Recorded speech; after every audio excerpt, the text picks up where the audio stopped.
Assalamualaikum dan salam sejahtera. Anda bersama dengan saya Syarul Kamal dalam Travelog Desapreneur Muda, sebuah rancangan travelog di mana saya akan membawa anda untuk kita sama-sama mengembara dan menjejaki golongan belia yang memilih kerjaya usahawan mereka di desa atau kampung. Selain daripada itu, saya juga akan bawa penonton pergi ke inap desa, lokasi inap desa yang unik dan menarik. Jangan ke mana-mana, teruskan bersama saya dalam Travelog Desapreneur Muda.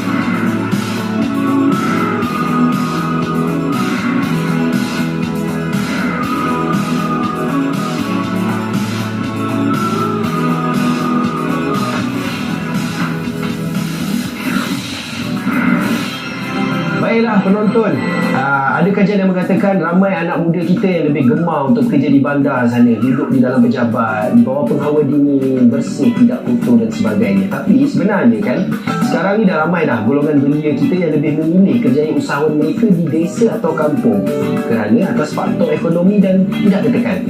Betul ke? Jadi kalau nak tahu betul ke tidak, jom kita berkenalan dengan Desapreneur Muda kita untuk episod kali ini. Teruskan bersama saya.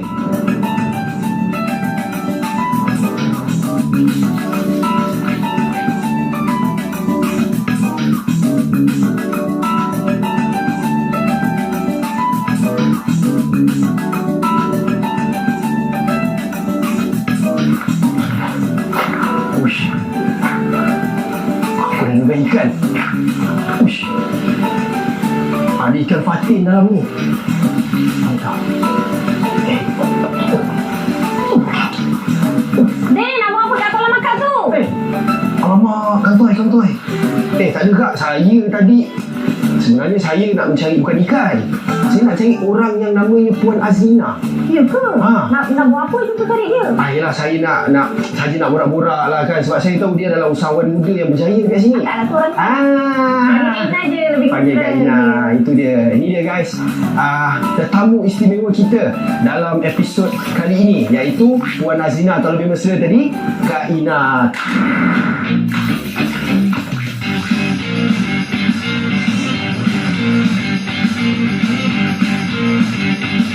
Inilah dia kolam ternak ikan air tawar yang telah diusahakan oleh Kak Ina kita. Okey Kak, sambil-sambil tu Kak. Ya. Kita jalan lah Kak. Okey, sambil-sambil boleh bagi. Saya nak bagi juga makan ikan. Kat dalam kolam ni berapa jenis ekor ikan yang ada?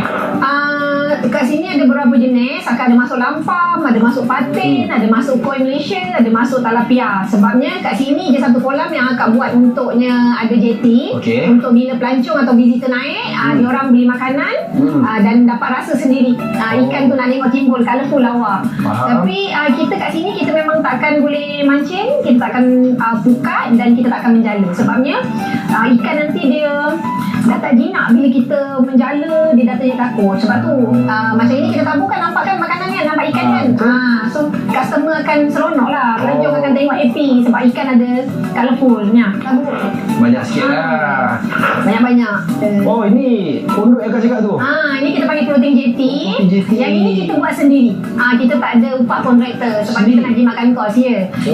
Kita buat floating jetty ni sendiri. Macam kita kena pandai kira lah, satu pelampung, satu tong drum ni boleh tampung 200 kilo bebanan untuk jetty ni. Wah, pintu masuk dia macam sebuah alam yang satu lagi lah Kak. Alam yang lebih indah lah orang kata kan. Oh, siap ada hemok Kak Memang saya rasa ini sesuai lah untuk ahli keluarga nak datang. Banyak ni macam gitu. Dia orang lepak-lepak santai-santai kat sini. Try lah baring. Oh, try lah. Boleh. Saya kalau baring tak jadi kerja Kak. Tak apa. Akak bagi kebenaran. Okey, sementara saya baring tu, saya bagi anda semua dekat rumah tu layan pemandangan yang ada kat sini. Jadi saya nak baring dulu lah kan. Owner dah bagi baring. Wah, Kaki naik buah ini tu. Okey.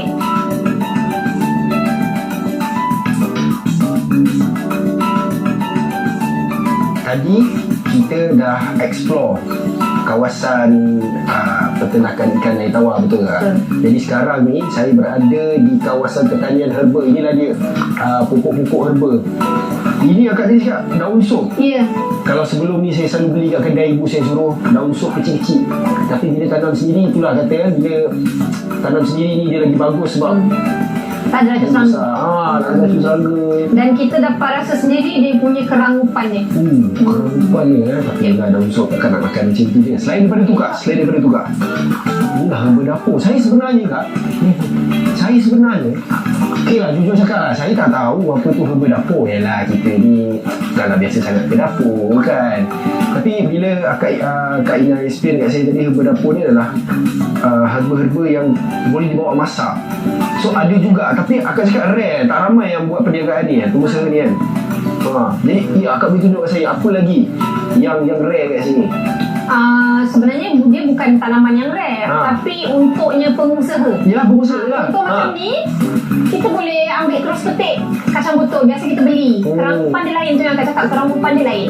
Dan kita tanam sendiri, kepuasan dia lah, selain kita jimatnya belanja dapur. Sebab sekarang sayur mahal. Bukan sayur je, semua mahal. Besar-besar guys, cili dia. Cili kampung lah kak? Cili padi kampung. Cili padi kampung kan? Nak ni patola. Kita petik, kita masak. Puas hati kan? Betul. Ini kita panggil kacang dulu atau kacang itik. Ni orang kata rebus je. Lepas tu dia rasa lemak-lemak.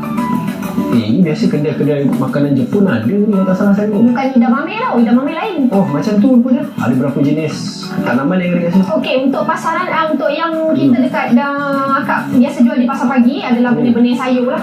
Kita ada cili padi, kita ada terung-terung, lada bekar, kita ada ulam raja, ulam-ulam, kita ada kunyit, cekung, kita ada pokok daun kari, sawi, sup, ketumbar macam ni. Tapi kita jual dalam polybag kecil macam ni. Tapi nanti diorang akan convert lah, diorang akan masuk dalam pasu. Kita akan ajar lah, explain. Dia akan lagi membesar lah. Jadi ni macam tadi tu lah.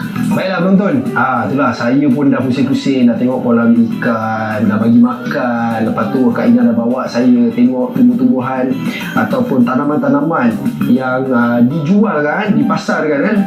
Tapi sebenarnya ada banyak lagi soalan yang saya nak tahu, dan juga saya yakin penonton-penonton kat rumah pun nak tahu lebih mendalam tentang latar belakang dan sebagainya. Jadi penonton-penonton kat rumah, jangan ke mana-mana. Selepas ni kita akan temu ramah Kak Ina kita ni, ikon kita untuk episod kali ni, lebih mendalam lagi. Jom kita ni, kita petik cili juga.